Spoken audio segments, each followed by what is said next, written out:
On this lovely Father's Day, here at Swami Jyotirmayananda's ashram in Miami, our revered Guru will begin the program with a Sanskrit prayer. Om Purnamadaha Purnamidam Purnat Purnamudachyate Purnasya Purnamadaya Purnamevavashishyate Om Shanti Shanti Shanti. And now we ask Sanchari to continue the program with her bhajan.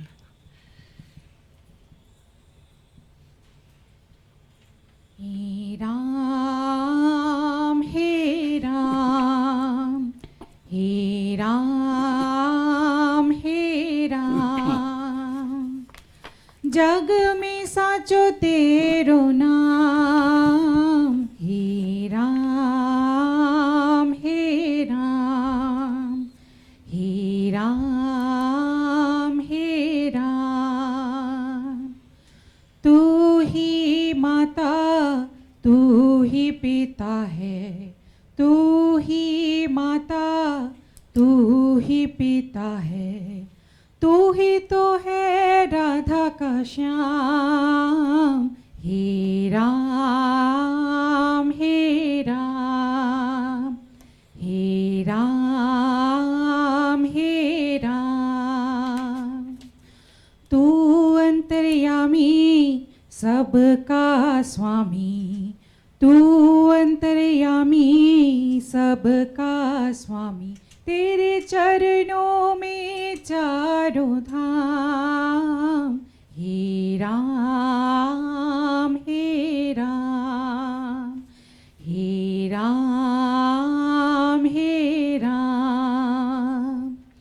तू ही बिगाड़े, तू ही सवारे, तू ही बिगाड़े, तू ही सवारे. इस जग के सारे काम. हे राम, हे राम, हे राम, हे राम. तू ही जगदाता विश्व विधाता, तू ही जगदाता विश्व विधाता. तू ही सुबह, तू ही शाम. हे राम, हे राम, हे राम, हे राम. जग में साचो तेरो नाम. हे राम, हे राम, हे राम, हे राम, हे राम, हे Ram.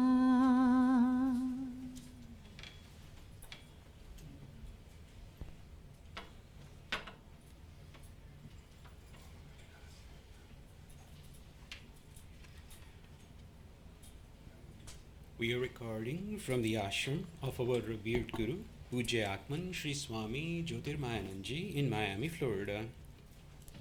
Today is June the 17th, 2018, Sunday evening, and tonight Swamiji will be lecturing on Srimad Bhagavad Gita. This is series 2018, class number 5. And now, Pujya Atman Sri Swami Jyotirmayananda. Om Vasudeva Sutam Devam Kansa Chanura Mardanam Devaki Paramanandam Krishnam Bande Jagadgurum. Om. Adorations to Lord Krishna, the preceptor of the universe, destroyer of the forces of darkness, and bestower of immortality. Om Shri Krishnaya Namah.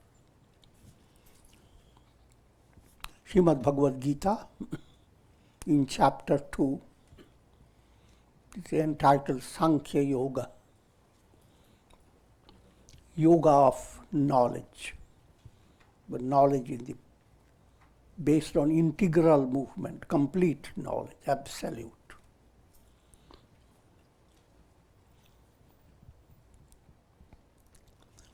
Lord Krishna has commenced giving his teachings, and in that process, in 24th verse.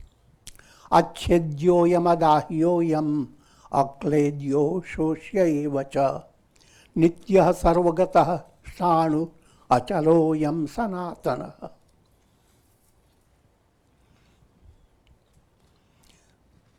Arjuna, who is overcome by moha. Moha is kind of delusion, love for the world, relatives, friends, and that grips the mind and doesn't allow a person to understand what is his reality. Who are you? You are always defining yourself. I am the father, I am the mother of that one. I am this, I am that. All. You have a lot of definitions.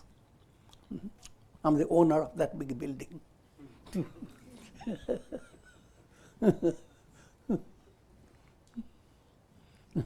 I'm so many years old. So many things.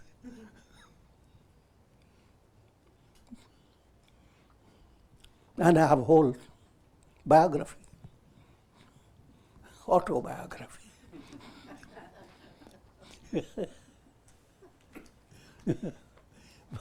But behind all that, one thing is missing. Have you figured out who are you? Who am I? You who are the basis of all these, your relations and friends, and all the reality of the world is based upon your little personality and little coconut head.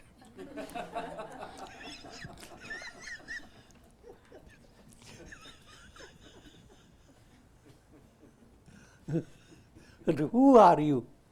Who am I?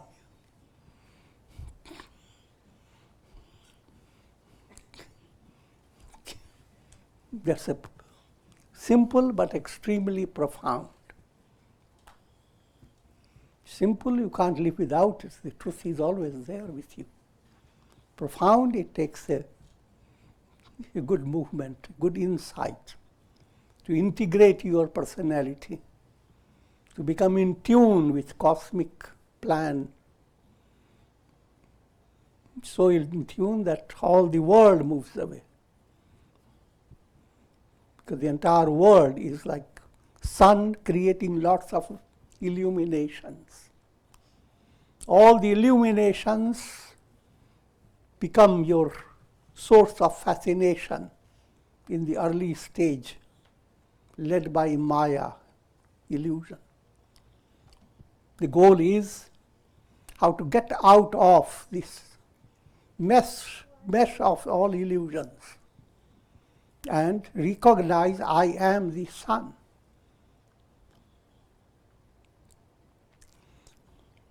Now, just having given you that, let me go into this.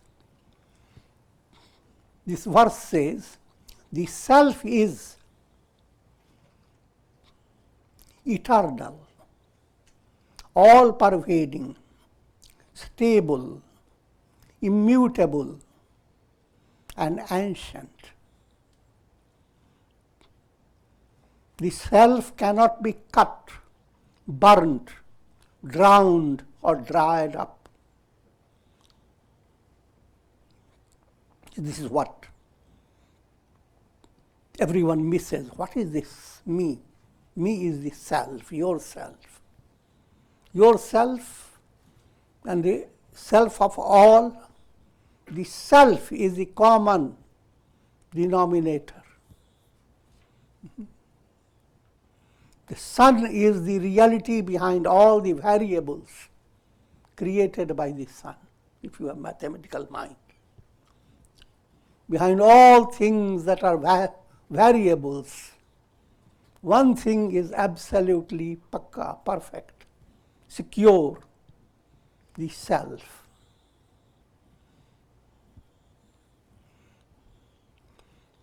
Turn your attention to what that self is. Achedyoyam.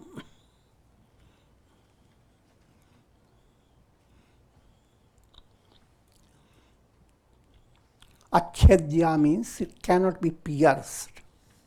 You cannot make a hole in that self and put in roaches.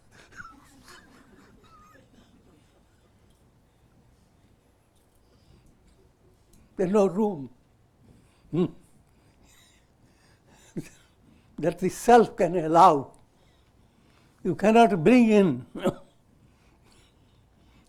darkness and put it in the corner of the sun. Achedyoyam can't pierce the sun.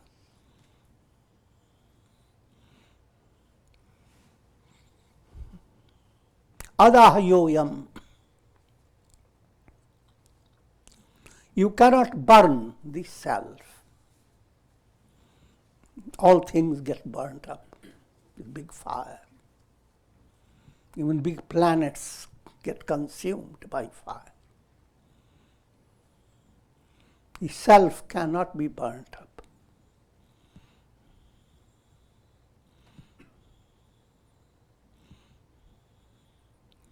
Akledyoyam. Kledya term is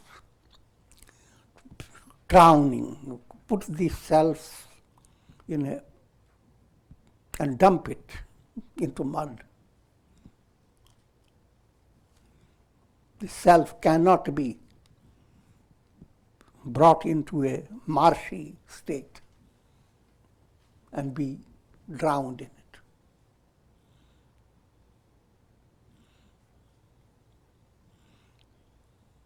Ashosya. Self cannot be dried up.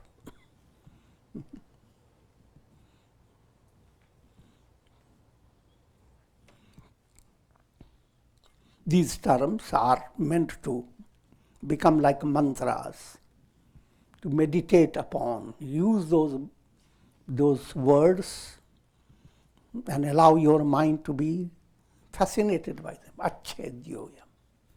I'm unpierceable. And try to go on understanding what does it mean. It means the reality in you is not in the plane of senses.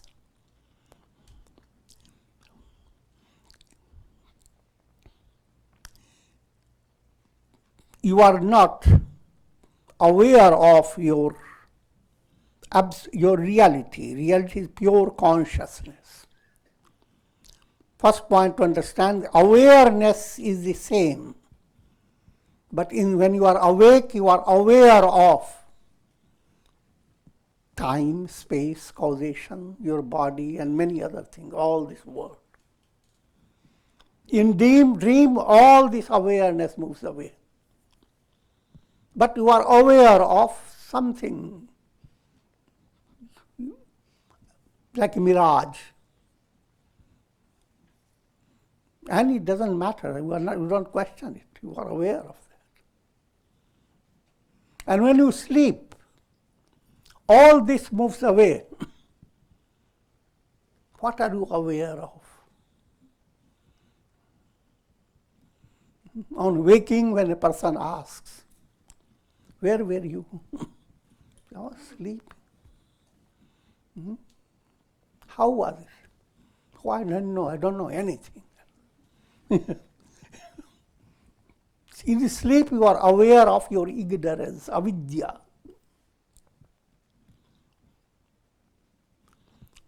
Because even when you say, I don't know anything, that itself is an expression that you knew. You knew that there was nothing to know. You look at the sky, someone will say, what do you see? Nothing. No stars. All have disappeared. But that nothing itself is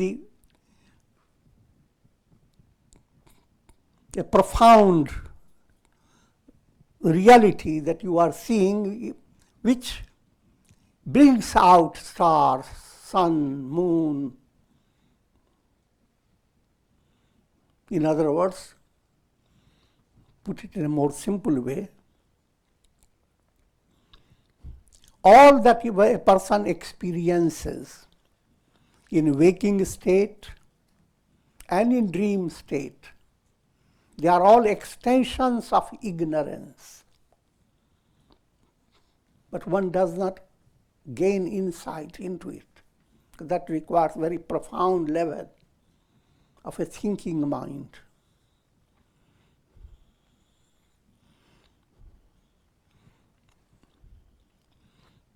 Let me simplify this point. Ask yourself about things that you know, and ask again. You know things, what they appear to you with your senses, but you don't know even yourself, your internal physical condition. You know you have mind, but you don't know what type of mind.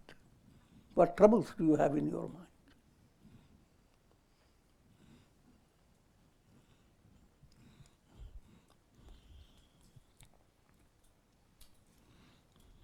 That's called, all experiences are in the realm of avidya, ignorance. But ignorance plays very foxy in the waking state. So foxy you don't even know that this is a big display of ignorance. In dream, less foxy, because you can quickly come back from dream to the waking. But as long as we are dreaming, you have no problem about it. The entire dream is illusion. In sleep, ignorance is not foxy. It is not extending itself. It is just there.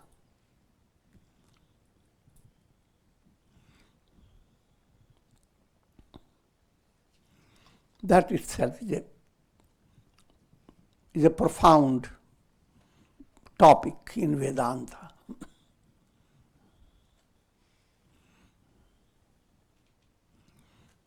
Another way, I will give you one more sample. In old style, the writing, when you're writing books, stories, etc., or painting pictures, old style, there used to be an ink pot. So ink will be there all together. Look at the ink, it's just ink. But the same ink an artist puts over white sheets. Now, look at it, you don't say it's ink. You are saying it's flowers, it's cartoons, and so forth. And same ink now put into your articles, writings, your essays, your messages, your letters,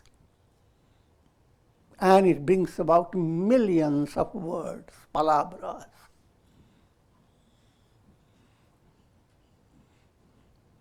Out of the ink pot, the ink has jumped all over.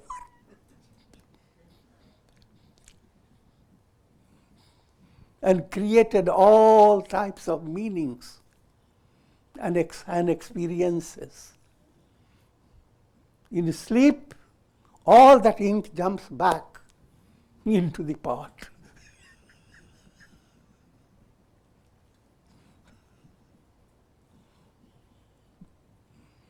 But it's a divine computer. See?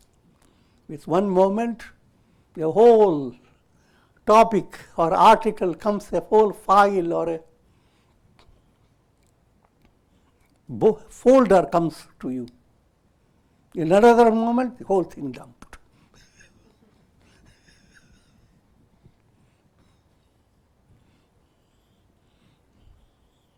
So that's what we call the self. Not the ink pot.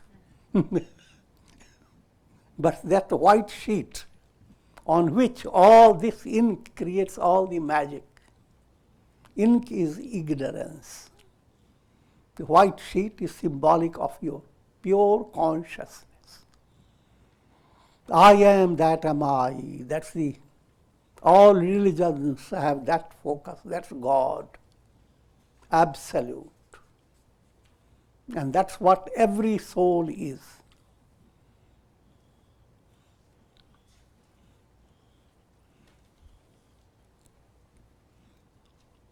So that's what we mean, achedyoyam. Nothing can pierce you. And that point has to enter your heart with a very, not in a simple way, from very childhood. Hindu culture gives that. Baby is born and the mother cradles the baby saying, Shuddhosi, Buddhosi, Niranjanosi. Oh baby, you are not this body, you are pure. You are untainted, immortal, imperishable. But what I'm leading you to understand, that's what Jnana Yoga encourages you when you sit down for meditation. Create affirmations. In the calm mind, introduce that topic. Who am I? Don't wait for answers.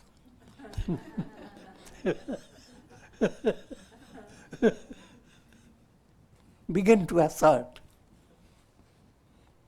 Achedyoyam. I am imperishable.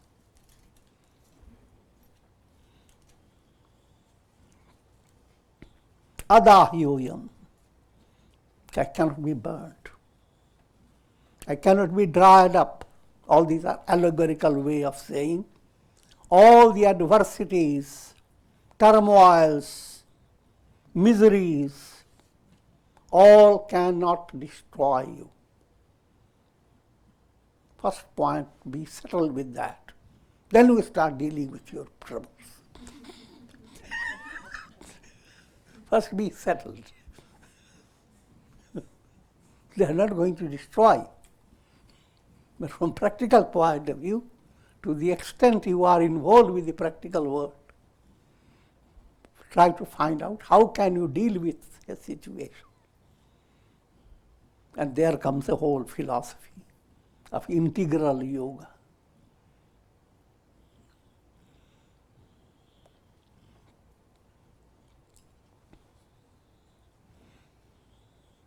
When we say the self is adahyoyam, cannot be burnt, cannot be soaked or drowned, cannot be dried up. The finger is pointing to 5 elements. The elements are akasha, space, air, vayu, fire, agni, water, apa, jal, and earth, prithvi. These elements, they are brought into spiritual talks with a highly allegorical implications. In other words, if you always feel like sinking down, earth element is working on you. You always feel to sneak out of your own personality. The water flows out of a flower pot.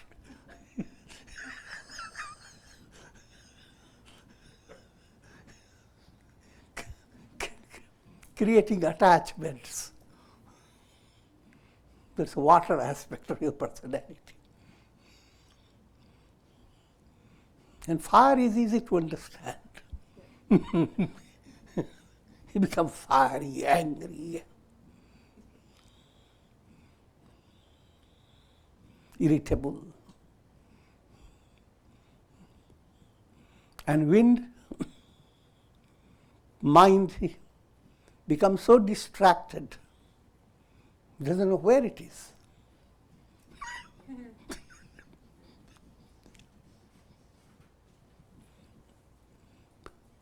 These are the negative connotations of the elements.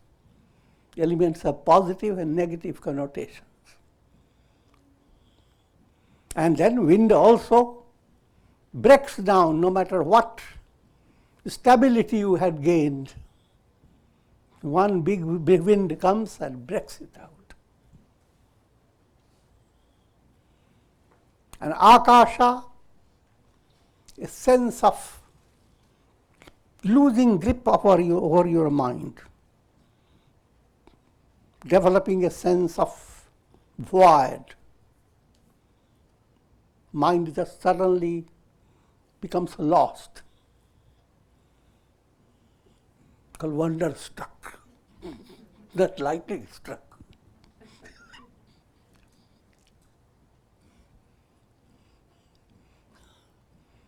So all these constantly influence your personality. The soul in you seems to suffer all these. But the reality behind your soul is like a reflected sun. The reflected sun shakes along with the pot and is subject to so many variations. But when you ask yourself, who am I? The reflected state is not your reality. The sun is the reality. If you discover that I am the sun, then all that the little reflected sun is subject to,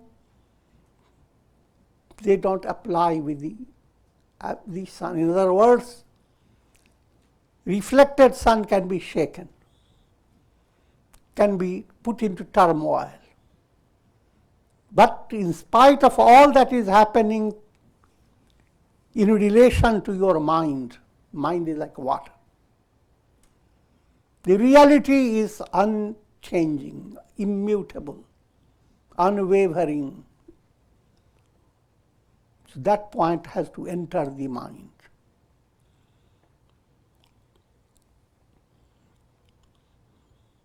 So having described in the negative way, the same verse describes that Atma is a Nitya.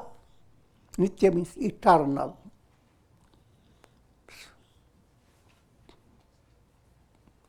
It was, it all through the past. It will be all through the future.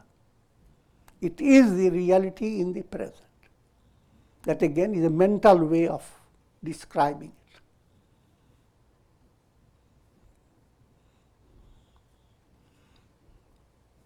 Purnamata, that self is absolutely full.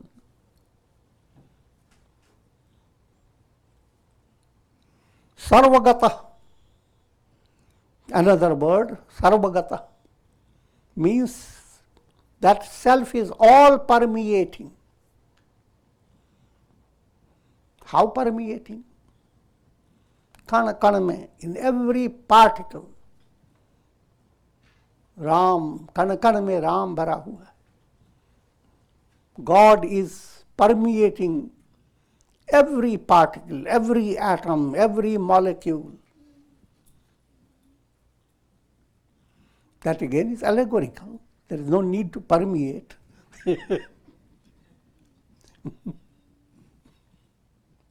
God alone is. But to the human mind, all different things have become reality. Simple way to understand.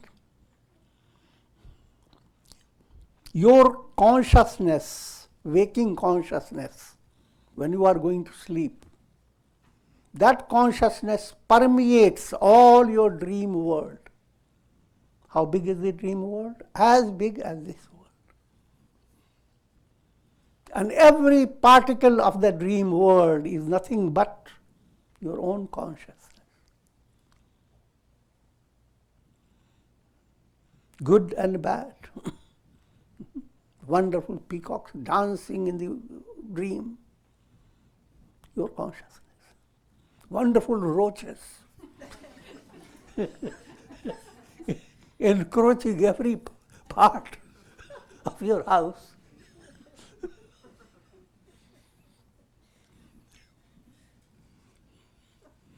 Wonderful fragrance, terrible foul. All is permeated by your consciousness. Same way, absolute consciousness is the absolute reality. That's what you are essentially. You cannot hold on to anything. It may give you even 100 years of a great joyous life, which is not, I'm saying, just joke. Even 10 years of life is not easy. But no matter how long, you can have a lot of joy and great thrill, but you cannot hold on to it. So if your satisfaction lies in acquiring things in the world of transience, that satisfaction is Maya, illusion. From practical point of view, yes, you have no choice. You work for it. But while practical point of view you do it, you have another dimension in your personality. How do you understand about yourself? And that makes a big difference in your practical life and in all things you are related to, the changes occur. If you begin to direct your attention to the truth, Satyameva Jayate, truth alone triumphs.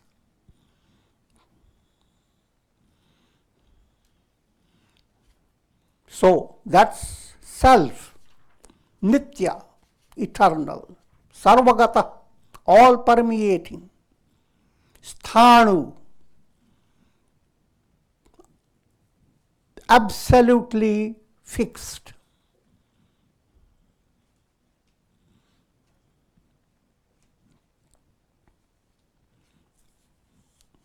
Just like talk of a mountain. Mountain is just steady in place, in one place. Self is sthanu, absolutely like a big,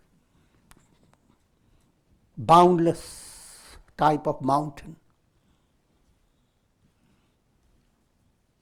Achaloyam, another synonym, immovable. And Sanatana means forever. Another way of saying, absolute, that term Purana is used. The self in you is Puran, the old. Before that old self, even the time is young kid.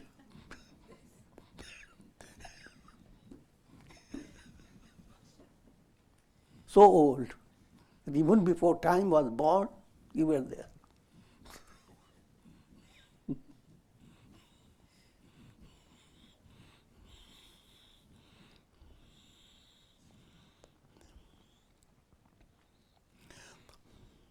Avyaktoyam chintyoyam avikaryoyam uchyate tasmadevam viditvainam nanushochitum arhasi.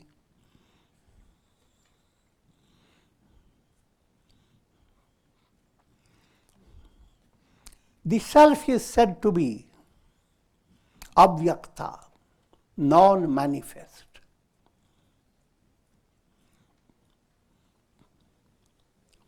In other words, all that you experience, manifest means things that come within your experience. It comes within 3 levels by your senses. the practical world, by your sentiments, feelings. That itself is a big world. And in your thinking level, your understanding, your intellectual grasp, that's another level.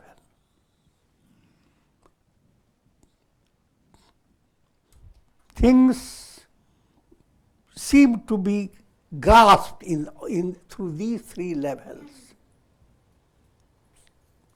All that can be grasped in these three levels called manifest. God, Brahman, cannot be completely grasped in these three levels.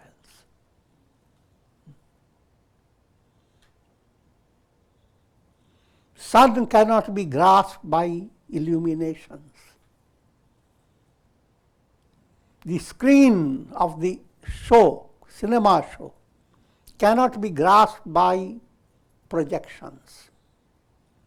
Very simple way to say, Brahman, the Supreme Self, is beyond the reach of your senses, your mind, your intellect, your speech, beyond the range of all this.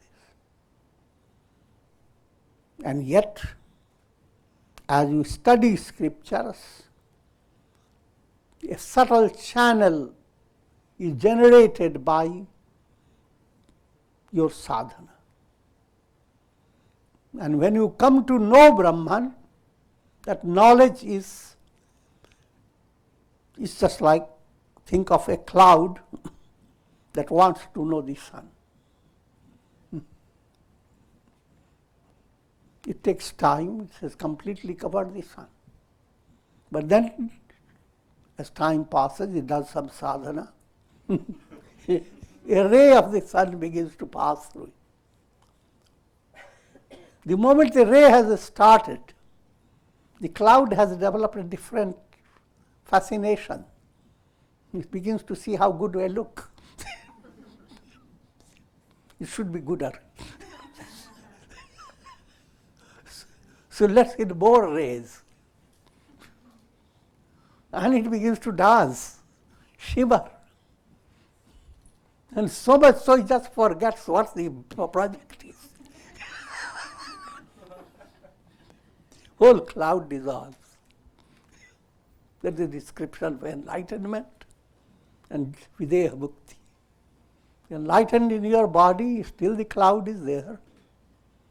But ultimately, even that whole cloud, mind, senses, intellect, ego, all dissolve.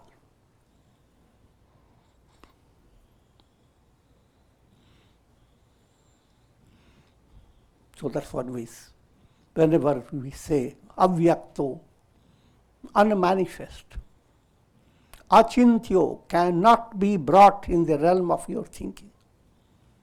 Avikaryo cannot be viewed. All as objects go on undergoing modifications, no object can stay the same. Brahman doesn't undergo any modification.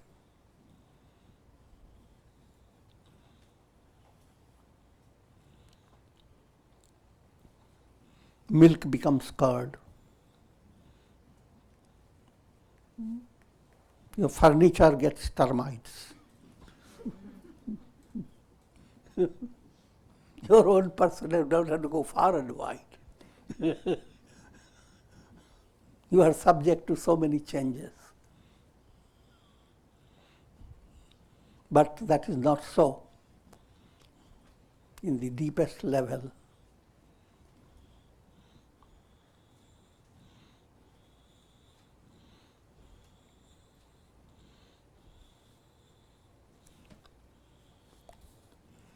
If you were to realize the self, natu shochitum arhasi,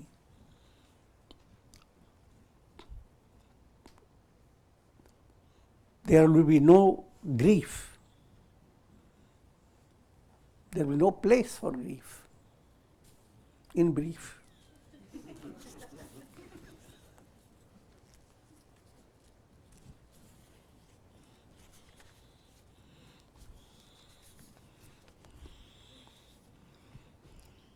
Atha jainam nityajatam nityam vamanyase mritam tathapi tvam mahabhavo naivam shochitum arhasi.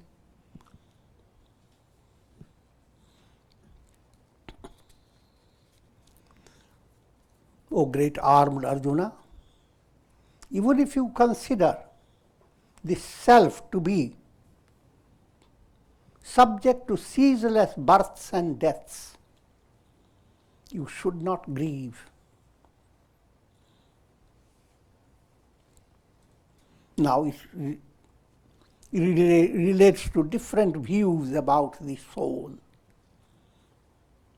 different philosophical systems present the soul in different ways. Charvaka philosophy, materialistic. It confines its study only to the body. As long as you have body, that's all that matters. Don't think of anything else.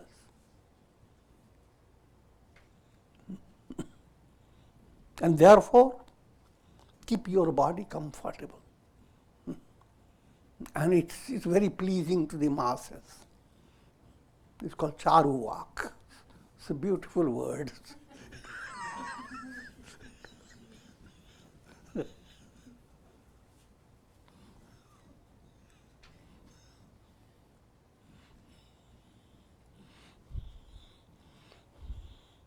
And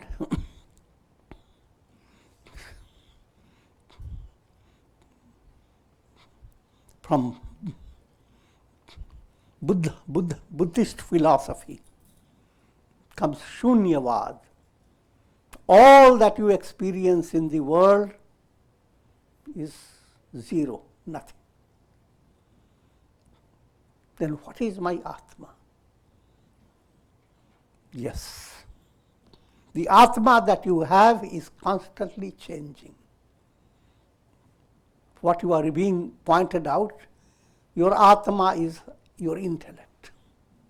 Your intellect-based understanding of yourself, that's what presented by Buddha. Buddha himself didn't do that, but these are all the way Buddha was interpreted by his disciples. Nothing wrong in it. Because as intellect, it is changing every moment. But what underlies the intellect, that cannot be talked about. So Buddha leaves it all behind.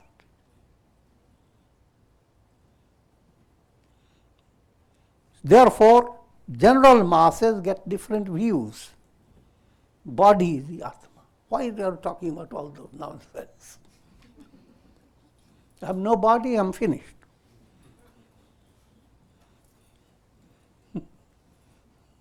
Another level? Yes. I am Atma and I'm going to get a better Atma by using my intellect. And that's the goal of life, to make a bright intellect. Outfox everyone. I'm joking. Become the brightest thinker. Now, Lord Krishna at this stage says, continue to believe what you are believing. But that doesn't make any difference in relation to the problem of grief. You know that the body is perishable. If you feel it is going to perish, then why do you keep yourself miserable? It's a reality. A cloud has come. It has given you a lot of rainbow, but it is going to perish.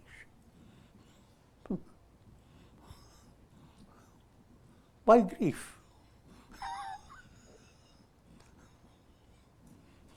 And you consider intellect-based personality as the soul, it's going to go on changing. 5 years back, the way you thought, things have changed. And it will go on changing. Every concept goes on, you understand in a different way. And since that is so, why grief? Otherwise, you sit down and remember all the beautiful toys you were given in your childhood. How wonderful they looked. And even those toys looked at you.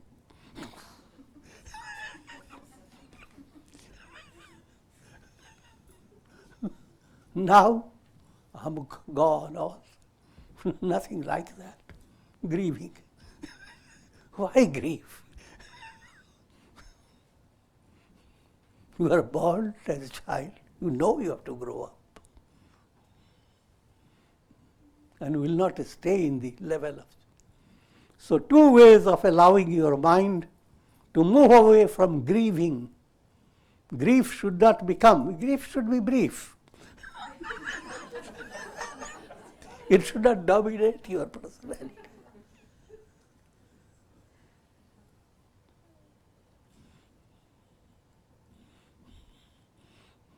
No matter what philosophy, just accept the reality. If you can't accept the ultimate reality, accept the practical reality before you. And allow your mind to stay reconciled with the reality and go on doing your job. Live your life.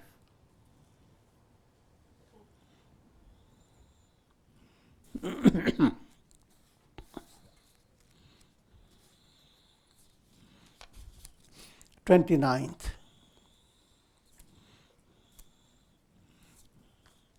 Rather, first 28th.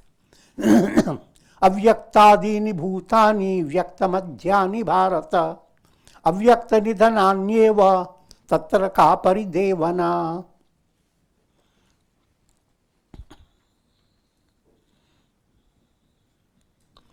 O Bharata,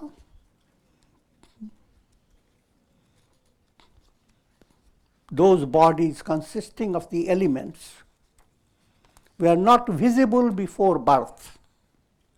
They will not be visible after their death. They manifest in between birth and death. Therefore, why should you grieve?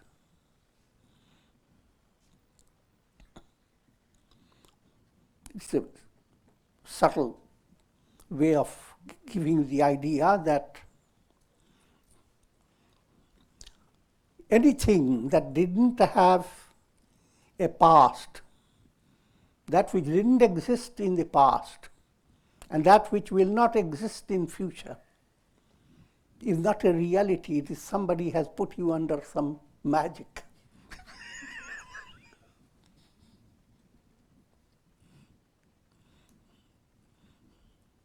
The reality is that which will not change. But here, it came before you were born, you never knew what it was. You die, you never know what is going to happen.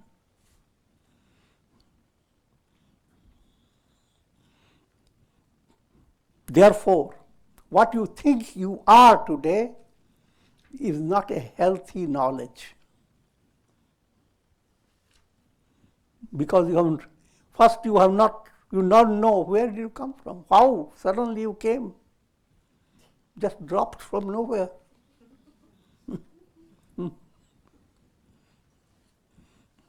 In all rational studies, things never come from zero.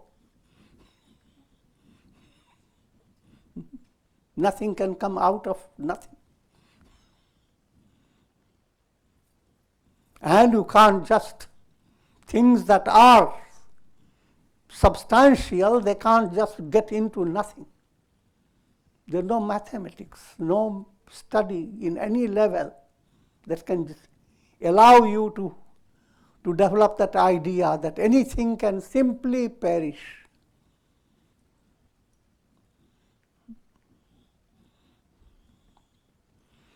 This being so, what you are being led to understand, that your concept, I am the body, is a kind of illusion. And the whole study of scripture and your sadhana is meant to break that illusion. When illusion is broken, then you have that awareness. I am past, present, and future. Past, present, and future is another way of speaking mental language. Transcending the mind, when as you do in deep sleep, you don't juggle with time. There's no awareness. The reality within you has nothing to do with time. So therefore, it is ever the same. The illusion is like a magic bird. You are in a hall, suddenly it comes through the window. You never know how it came. Flutters around it. And hardly you have been satisfied with it. It slips away through the other window.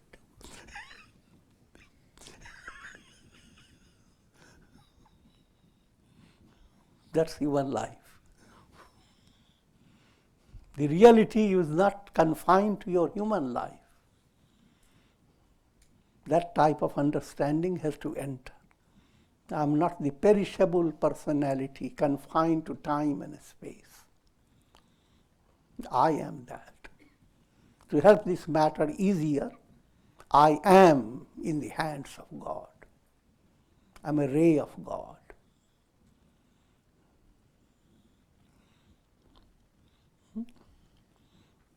I am sustained by the Divine Father on the Father's Day. Not just on the Father's Day, all days.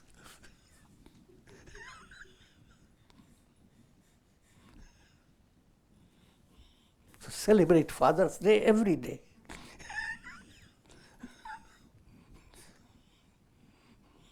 And it's the best way of expressing your love for your father. When you recognize the Father is a symbol of Divine Father. When you adore people with that type of magnanimous heart, then you, in practical level, you have done the best. In spiritual level, you are going high. So I've given a short message for that on Father's Day.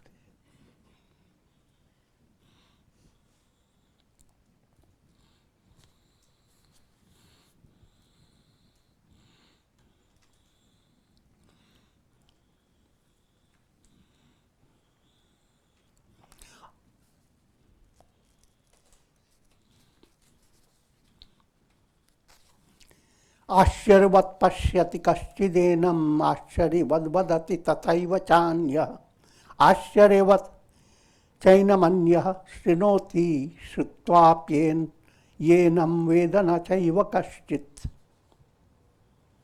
Some behold the self as a wonder. Some talk about him, that's about the self, with wonder. Others hear about him with wonder. And having heard about him, none are able to comprehend him. And I'm just adding to it, and therefore they all wonder.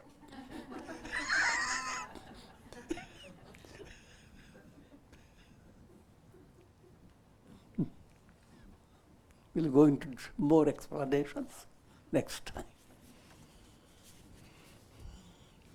Om Purnamadaha Purnamidam Purnat Purnamudachyate Purnasya Purnamadaya Purnamevavashishyate. Om Shanti Shanti Shanti.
Ratan Dhan पायो पायो जी मैंने, वस्तु अमोलिक दे मेरे सद्गुरु, वस्तु अमोलिक दे मेरे सद्गुरु, कृपा करो अपनायो पायो जी मैंने, कृपा करो अपनायो पायो जी मैंने, राम रतन धन पायो पायो जी मैंने, जन्म जन्म की पूंजी पाई, जन्म जन्म की पूंजी पाई, जग में सभी खोवायो पायो जी मैंने, जग में सभी खोवायो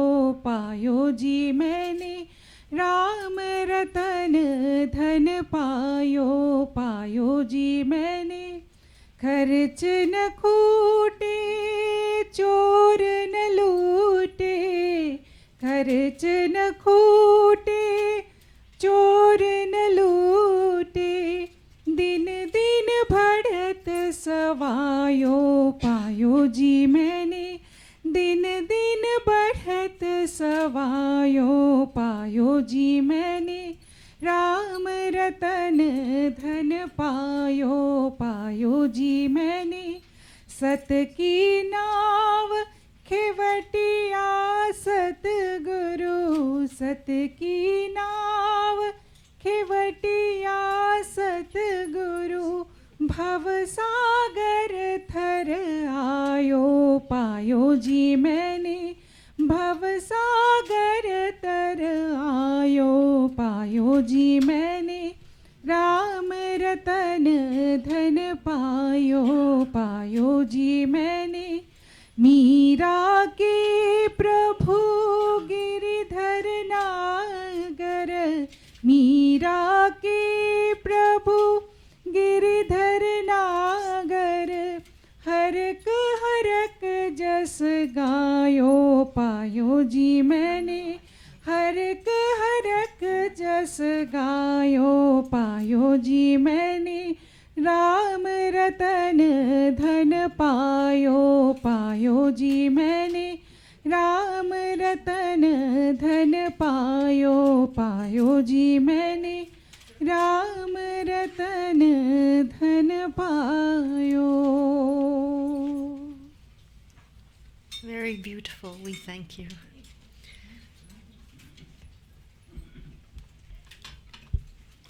And while your dinner is appearing and you're enjoying it, I'd like to share with you a reading from our newest book, Mystic Pathways Through the Bible. We need this place. Now we can slide off. The reading that I've chosen for this evening comes from the Beatitudes, Christ's Beatitudes on the Sermon on the Mount. And this particular beatitude, the third one, is "Blessed are the meek, for they shall inherit the earth." And Swamiji's writing in this book on all the commentary that he gives shows how much we need wisdom, like Swamiji's, to interpret the words of something. Of course, blessed are the meek, for they shall inherit the earth. It's so easy to misunderstand the meaning of a word, but I think you'll enjoy the depth of Swamiji's comment. The meekness referred to by Lord Jesus in this third beatitude is profoundly different from the meekness of common parlance. It is not to be confused with the dullness of mind that leads a person to simply accept without questioning whatever the world presents before him. Nor is it the degrading timidity that leaves many people feeling humiliated again and again in life. Certainly it is not the feigned humility that a crafty person adopts to help him get what he wants out of a situation. Such a person may act like a sheep, but he is actually a wolf in sheep's clothing.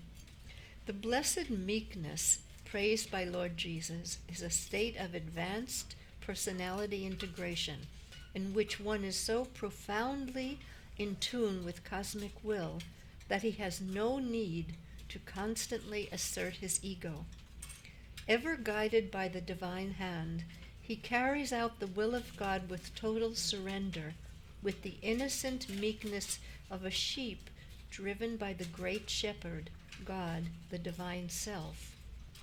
The highest state of meekness is reached when a devotee is able to totally submerge his ego and enter into the ocean of the divine self through the intuitive realization of God. This is achieved through a mind that sees the very ego center as merely a reflection of that self and not the absolute reality within. In the lesser stages of spiritual development, the ego center seems to be all that you have, and you are constantly trying to assert the ego. However, as you reflect deeply and inquire into who am I, you gradually realize the illusoriness of the perception of ego and the vanity involved in being a slave to egoistic consciousness. You eventually understand that the ego is not the all-important factor that it appeared to be, and the tension caused by egoistic illusions gradually begins to subside. One who is truly meek has developed utter humility.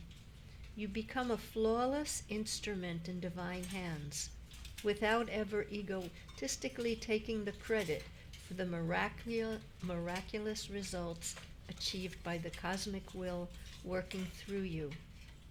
How great is this work that I have done is never asserted by one who has attained the blessed state of meekness. In the overflowing sense of fulfillment that accompanies your mental expansion, you know that it is not the ego but the divine will that works through human beings, producing great wonders. The term meekness, in its more practical implication, implies the practice of karma yoga. Karma yoga is a process of spiritualizing all activity with the understanding that your entire life can become an artistic process leading to self-realization. Imbued with this understanding, you convert every aspect of your work into an act of meditation and prayer. The soul of a karma yogi submits itself to God alone. It is not tied to the objects and the circumstances of the world through the strings of desires. Such renunciation of egoistic desires eventually gives you an overwhelming sense of freedom and inner strength, and leads to the blossoming of true meekness within your heart. The great Indian saint Chaitanya sang, Trinadapi sunichena, tarorapi sahishnuna, amanina manadena, kirtaniya sadahari, which means, a devotee of God is humbler than a blade of grass, yet more enduring than a fruit-yielding tree. He gives honor to others, expecting no honor for himself, and he is ever immersed in singing the praises of God. These words describe the characteristics of saints, whose spiritual majesty endows them with utter humility and powerful endurance. Just as blades of grass bend willingly and without complaint beneath the feet of those who walk upon them, a person of true meekness submits joyfully to the unfolding of the divine will.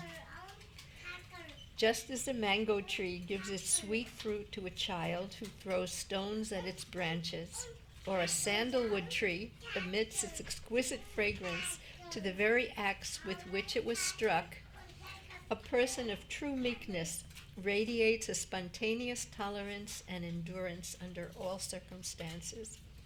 One who has reached great spiritual heights experiences such an overpowering sense of internal expansion that ego spontaneously loses all its importance. One who has developed such meekness of spirit enjoys a unique type of relaxation, and experiences a joy that so far excels ordinary happiness that it is termed bliss. The mind is no longer under the grip of selfishness, no longer tarnished by the impressions of frustration and sorrow that accompany egoistic consciousness. The radiantly healthy mind of such a person becomes a basis for intense creative activity that can do immeasurable good for others. Mind is a form of divine energy, and it is necessary that aspirants use that energy with respect. If you use your mental energy creatively and see that your mind is kept relaxed and cheerful, the nature courses through your mind, creating wonders. Your thoughts become powerful far beyond your imagination. You begin to enjoy exalted, sublime feelings and sentiments. Through that mind, you begin to discover what is really meant by universal love and nonviolence. That mind becomes truly healthy and serves as a source of immense inspiration for yourself and others.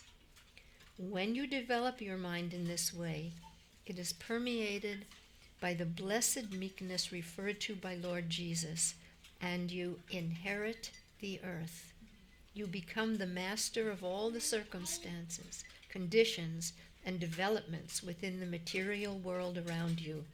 None of these can pressure your mind any longer. Like a lotus, you bloom above all the conditions of the lake of the world and remain untouched by them. Like a swan, you sport in the lake of the world, but at any moment you can flutter your wings, throw off all the water particles, and fly away. Thus, when true meekness arises, you attain dominion over the material world. The world of matter does not matter anymore. In Vedantic terminology, you triumph over Maya or cosmic illusion and are no longer tempted by worldly values.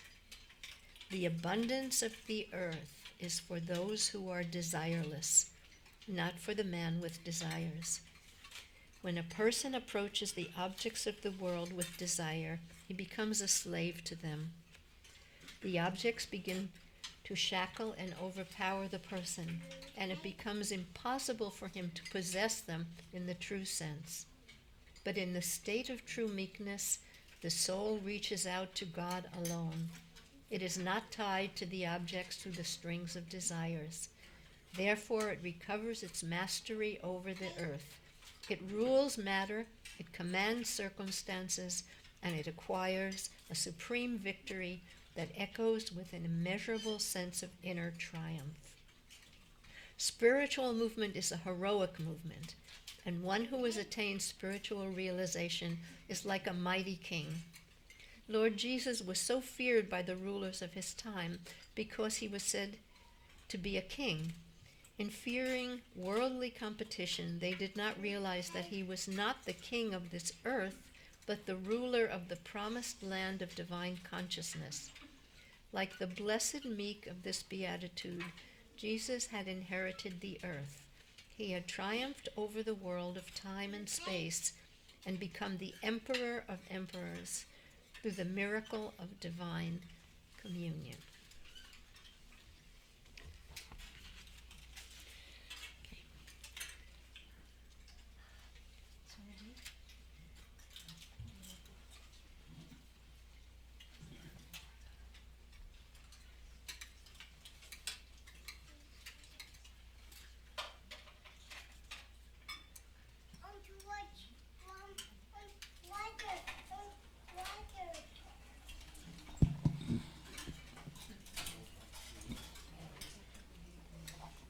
Now is the time that Swamiji has allotted for you to ask any questions that you have. They don't have to relate to what you heard in today's lecture.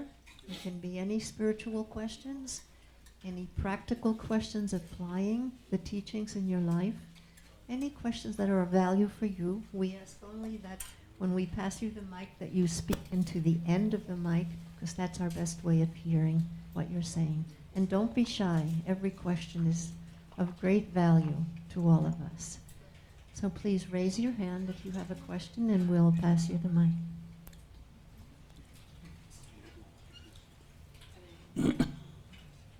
Pranams, Gurudev. Is the ego ever needed in practical life? Always needed. But ego has 3 stages. Sattva, Rajas, Tamas. Tamasic ego it's just like you're taking a rod as you walk, and the rod is completely black all over, completely opaque. So you don't see anything beyond the rod. This is the imagination, don't go into the practical reality. So you are using the ego, and ego shuts out everything else and keeps you completely limited. Then that ego is tamasic. Now make it a little clearer. Rod is not opaque, but not very transparent. Now you are using the rod, and what you see becomes a little refracted. You are not seeing things exactly, but you are in a better position to make certain choices. That is better than the previous type of ego.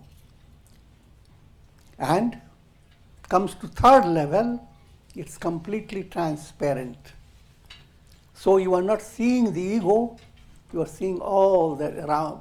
The whole creation is before you. Though you are using all the help of the ego to walk, there you are not, ego without ego you will falter. You are holding it, but it's like a very strong metal, but absolutely transparent. So figure that out. Thank you, Gurudev.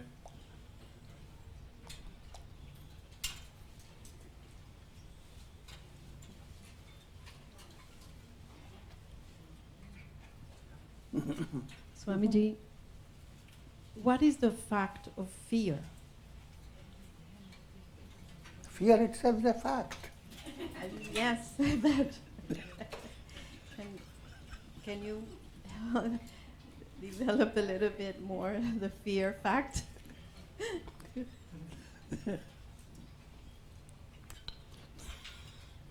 When things don't appear as they are, then you fear. Misunderstanding of any situation builds up imagination in your mind about how future will be. So and the mind is very artistic. He immediately creates a whole visualization. And that puts the mind under the umbrella of fear. That's broad. And the source of all fear is called abhinivesha klesha, fear of death. If your body itself is not there, what will happen to all the laddus and chocolates?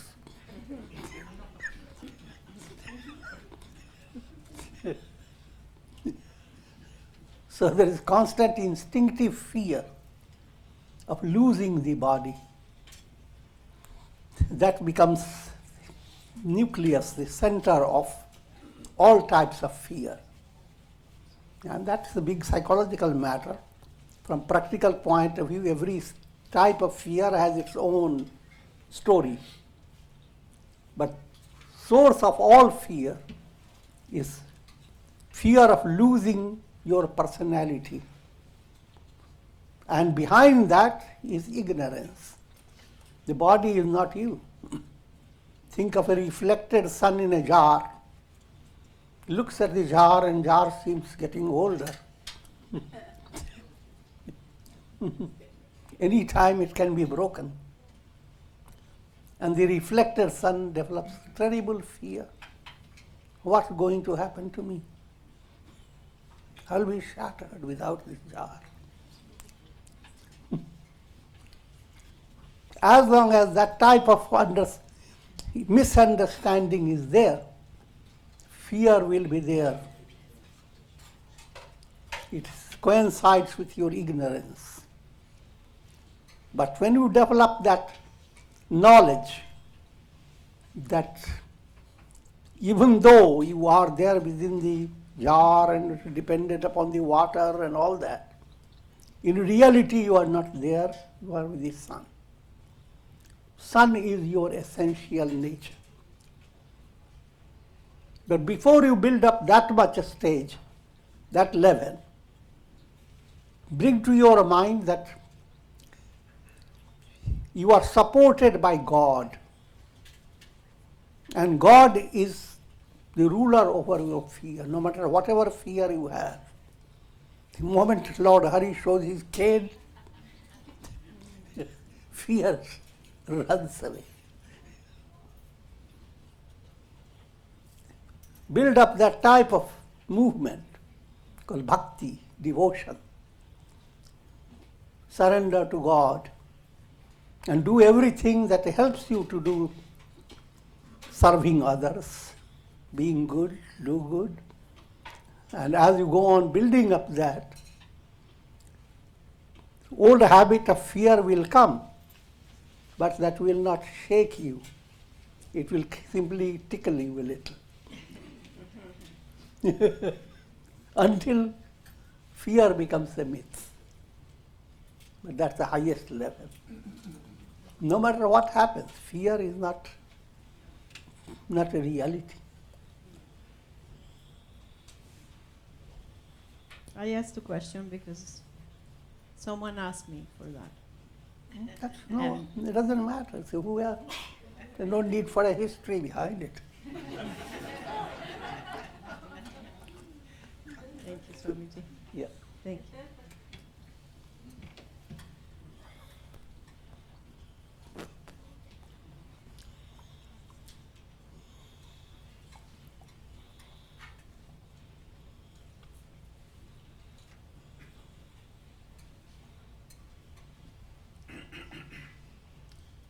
Swamiji, how do you strengthen the heart center so that it is a source of strength and not something that can get you down, depressed, or, vulnerable?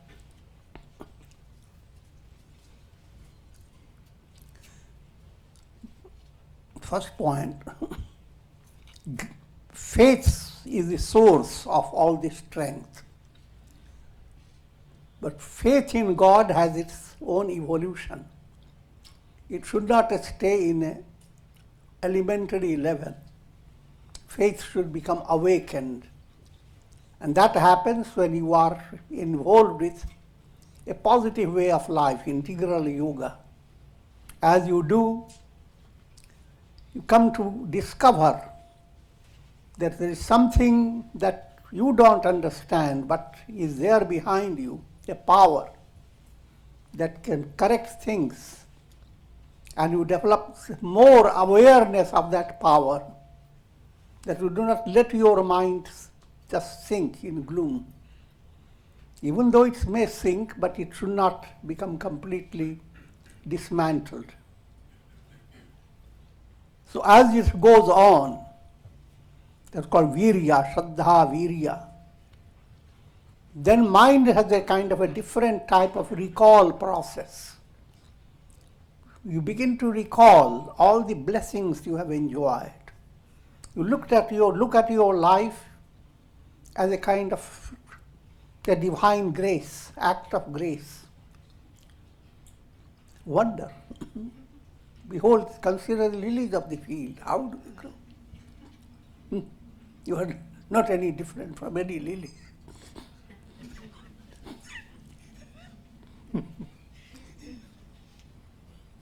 And that recall puts you into a different dimension, samadhi. And when this movement goes on,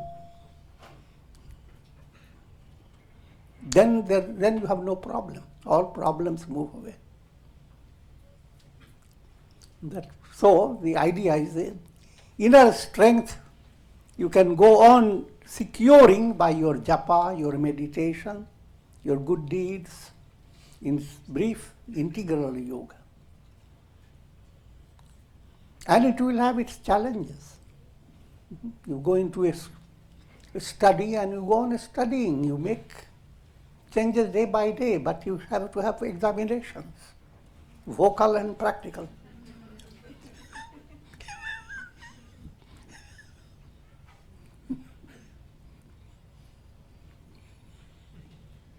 Thank you.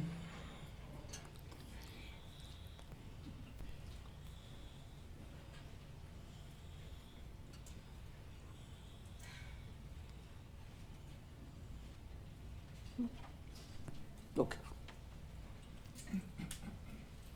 We have to take a moment to thank the people who prepared your feast today.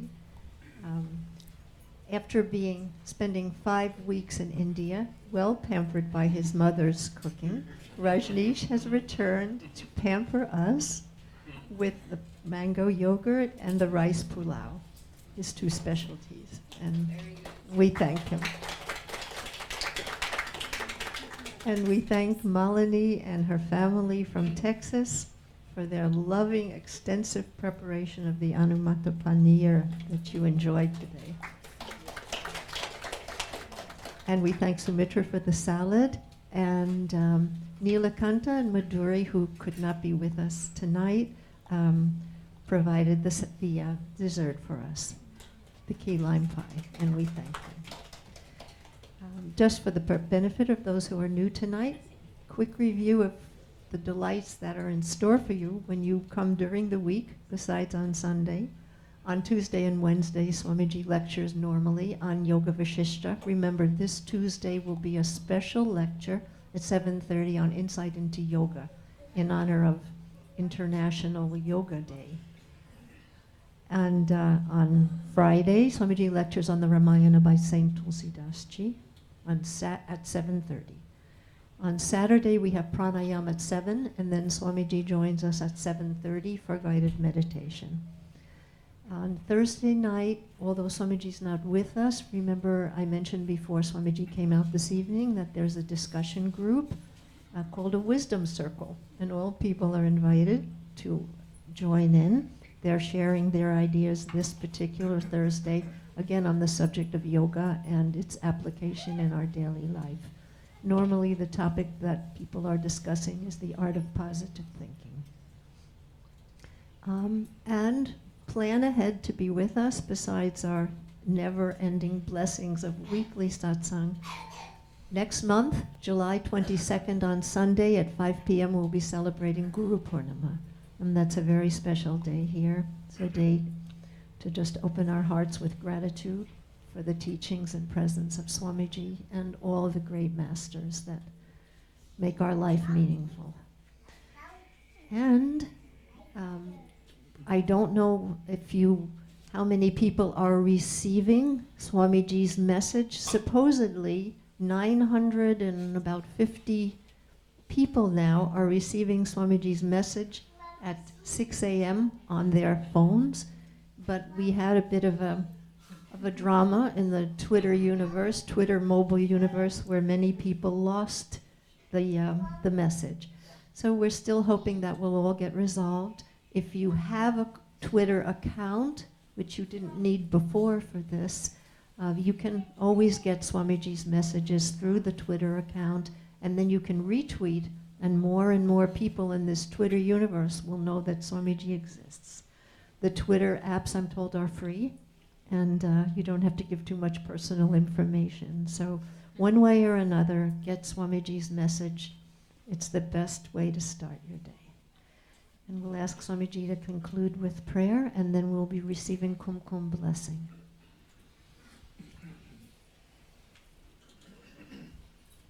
Prayer for health, long life, peace, prosperity, and enlightenment.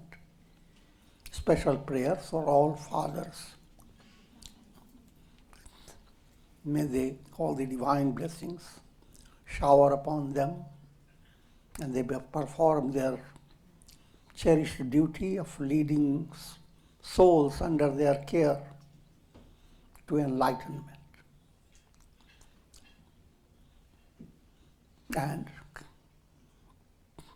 prayer for peace, harmony, and the salvation of all souls.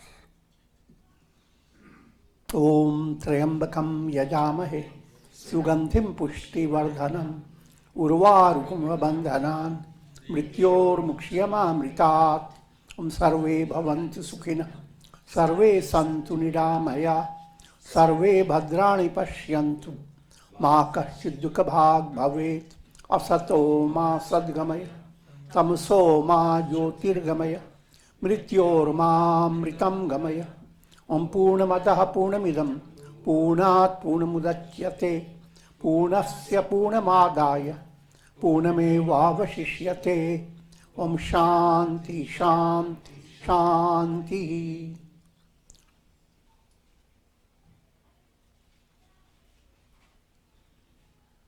Om Hari Om.